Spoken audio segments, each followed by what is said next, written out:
Assalamualaikum warahmatullahi wabarakatuh. Dalam video kali ini kami akan membahas mengenai kelenjar gonad, kelenjar pineal, dan kelenjar timus. Kami dari kelompok 7 dan 8 yang beranggotakan Ananda Putri, Anissa Sasabela Aura Ajijah, Erni Yulianingsih, Mawadah Dwi Nurrohmah, Muhammad Syahreja, Mutia Rizky Aulina, Nur Asrina Elva, Rafikah, Aliza Kamila, Anna Kurnia Yustati, Dina Jahira Soraya, Heliatul Awilia, Imelda Rizkina, Lutfia Junior, Muhammad Fajar Saputra, Nur Ainah, dan Syanindita Alivia Maulina. Yang pertama yaitu kelenjar gonad. Sistem reproduksi pada manusia mencakup organ seks internal utama kita, seperti kelenjar gonad yaitu testis pada laki-laki dan ovarium pada perempuan. Berbagai hormon seks yang mereka keluarkan yaitu estrogen, progesteron, dan testosteron, serta gamet yaitu sperma dan sel telur yang mereka hasilkan. Mari kita langsung masuk ke pembahasan yang pertama yaitu ovarium. Ovarium berada di dalam kantung fibrosa yang terdiri dari lapisan jaringan ikat yang disebut tunika albuguena dan lapisan sel epitel kuboid lainnya yang disebut epitel germinal. Ovarium itu sendiri mengandung korteks yang menampung sel telur yang sedang berkembang serta sebagai tempat sel folikel dan oosit, dan medula yaitu bagian paling dalam pada ovarium yang berisi sebagian besar pembuluh darah dan saraf ovarium. Folikel ovarium yaitu struktur seperti kantung kecil yang masing-masing menampung satu oosit primer bersama dengan sekelompok sel folikel pendukung di sekitarnya.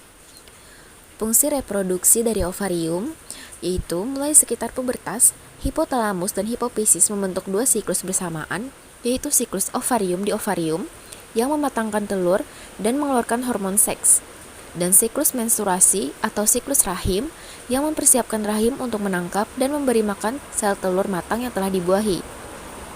Ketika pubertas dimulai, hipotalamus memulai siklus ovarium dengan mensekresi hormon pelepas gonadotropin sekitar sebulan sekali. Ini adalah hormon seks yang merangsang hipofisis anterior untuk melepaskan dua hormon lagi yaitu hormon FSH dan hormon LH. Setelah mulai memasuki masa pubertas, ovum yang sudah matang akan segera dilepaskan dari sel folikel dan dikeluarkan dari ovarium ke uterus. Sementara untuk fungsi endokrin dari ovarium yaitu menghasilkan hormon estrogen dan progesteron. Hormon estrogen berfungsi merangsang perkembangan organ seks sekunder, mengatur siklus menstruasi dan mengendalikan pertumbuhan dinding rahim selama masa menstruasi. Dan hormon progesteron berfungsi mengubah dinding endometrium rahim untuk mempersiapkan sebuah tempat yang nyaman untuk pertumbuhan janin, menurunkan respon kekebalan tubuh wanita selama terjadinya proses pembuahan untuk mempersiapkan kehamilan. Progesteron juga bekerja sama dengan hormon prolaktin untuk mematangkan payudara agar dapat memproduksi ASI dan meningkatkan gairah seksual pada wanita. Yang kedua yaitu testis. Kelenjar gonad laki-laki yang bertugas membuat gamet jantan, sperma, dan hormon androgen testosteron. Tidak seperti ovarium yang dilindungi di dalam tubuh, testis menjuntai di luar rongga perut di skrotum. Karena meskipun sperma mungkin tidak terlalu besar atau kompleks, mereka sensitif pada suhu. Tingkat di mana mereka membelah, menyalin DNA, dan bahkan merasakan efek dari beberapa hormon semuanya berkurang pada suhu tubuh 30 derajat Celcius. Masing-masing dibagi menjadi sekitar 250 bagian, yang disebut lobus, yang diisi dengan tubulus seminiferus yang melingkar rapat. Tubulus ini adalah pabrik sperma, terbuat dari epitel berlapis yang mengelilingi lumen berisi cairan pusat. Dan pekerjaan pembuatan sperma ini didukung oleh sel-sel di seluruh dan di sekitar tubulus. Di antara yang paling penting adalah sel Sertoli di dalam tabung, yang memberi makan sel sperma yang sedang berkembang. Seperti bagaimana sel folikel wanita membantu oosit, ada juga sel Leydig yang mensekresi testosteron, seperti corpus luteum yang mensekresi estrogen, lalu sperma akan dipindahkan ke epididymis melalui rete testis. Saat melewati rete testis, sperma akan dicampurkan dengan cairan hasil produksi sel Sertoli. Kemudian ada vas deferens, saluran yang bermuara dari epididymis dan berfungsi menyalurkan dan menyimpan sperma sebelum dikeluarkan melalui penis. Fungsi endokrin dari testis yaitu untuk menghasilkan hormon testosteron yang berfungsi untuk memengaruhi libido, pembentukan massa otot, ketahanan tingkat energi, hingga perubahan karakteristik seks sekunder pada pria saat puber. Dimulai dari hipotalamus yang mengirim sinyal pada kelenjar pituitari, kelenjar di bawah otak, mengenai beberapa banyak hormon testosteron yang dibutuhkan oleh tubuh. Lalu sinyal tersebut dikirim ke testis untuk kemudian testis memproduksinya. Sedangkan untuk fungsi reproduksi, yaitu untuk menghasilkan sperma, proses ini dimulai dengan pembelahan mitosis sel induk yang terletak dekat dengan membran basal tubulus melalui mesos 1 dan 2 yang kemudian dikenal dengan peristiwa spermatogenesis. Pengertian dan anatomi kelenjar timus. Kelenjar timus adalah kelenjar yang berperan dalam sistem imun tubuh manusia. Timus berkaitan dengan keberadaan limfosit, yaitu salah satu jenis sel darah putih yang berperan dalam sistem pertahanan tubuh, dengan menghasilkan hormon timosin, thymic humoral factor, thymic factor, dan timopoietin. Perkembangan kelenjar timus bervariasi sesuai umur seseorang. Pada bayi yang baru lahir, berat timus hanya 10 gram. Ukuran tersebut akan terus berkembang hingga remaja dengan ukuran berat antara 30-40 gram. Kemudian pada saat dewasa akan semakin mengkerut. Hal ini disebabkan oleh adanya pengaruh hambatan hormon steroid gonad dan adrenal.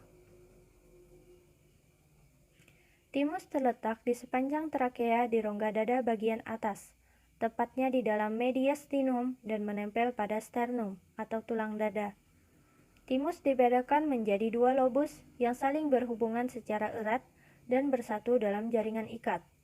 Masing-masing lobus terdiri atas ribuan lobulus yang masing-masing tersusun atas lapisan korteks dan medula. Tiap lobulus dilapisi oleh kapsul berupa jaringan pengikat longgar tipis dan berlanjut masuk ke dalam dan membagi lobus menjadi lobuli berukuran 0,5 sampai 2 mm. Di dalam kelenjar timus tidak dijumpai pembuluh aferen dan sinus limfe. Pembuluh aferen terutama berjalan ke jaringan ikat interlobular. Sementara itu, cabang nervus vagus dan nervus simpatis cervicalis yang mencapai timus jumlahnya sedikit. Jaringan saraf di timus terutama tersebar pada dinding pembuluh darah. Arteri yang ada di timus berasal dari arteri torasika interna dan arteri tiroidea inferior. Cabang-cabangnya kemudian berjalan sepanjang trabekula dan diselubungi oleh sel retikulat epitel yang memasuki lobus perbatasan korteks dan medula. Arteriol kemudian bercabang banyak dan kapiler-kapilernya memberi suplai darah ke korteks dan sedikit yang memasuk ke medula. Darah yang melalui venula pasca kapiler berproliferasi di korteks, memasuki sistem pembuluh darah. Darah venula kembali ke tubercula interlobularis dan selanjutnya ke vena brachiosepalika dan vena tiroidea.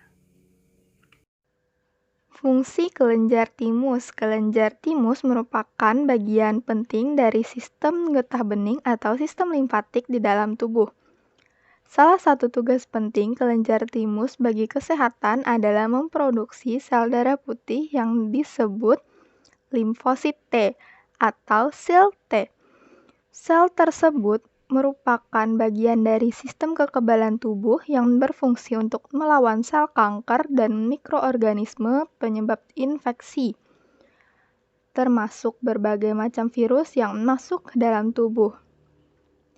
Untuk menjaga imun tubuh, limfosit T dibantu oleh sel darah putih lain yang disebut limfosit B. Limfosit B diproduksi oleh sumsum tulang belakang di dalam tubuh. Sel darah putih ini bertugas mendeteksi zat tertentu, benda asing dan mikroorganisme yang dianggap berbahaya di dalam tubuh, lalu memproduksi antibodi untuk melawannya. Selain sel limfosit T, kelenjar timus juga memproduksi hormon timosin yang bertugas untuk menunjang kerja sel limfosit T dalam melawan infeksi dan sel kanker.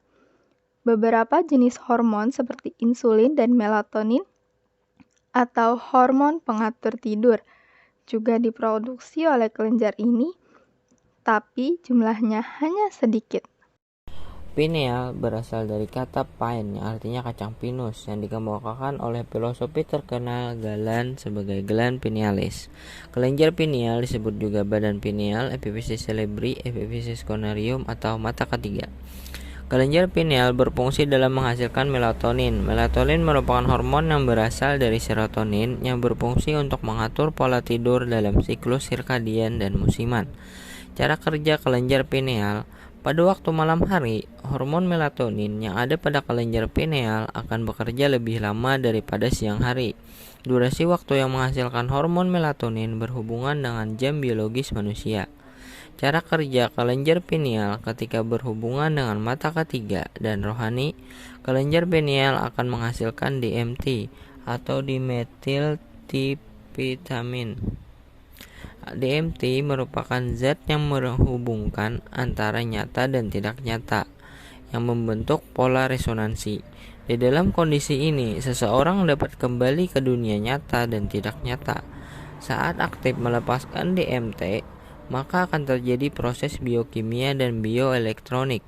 Kelenjar ini dapat aktif tergantung dari aktivitas yang dilakukan oleh individu maupun lingkungan.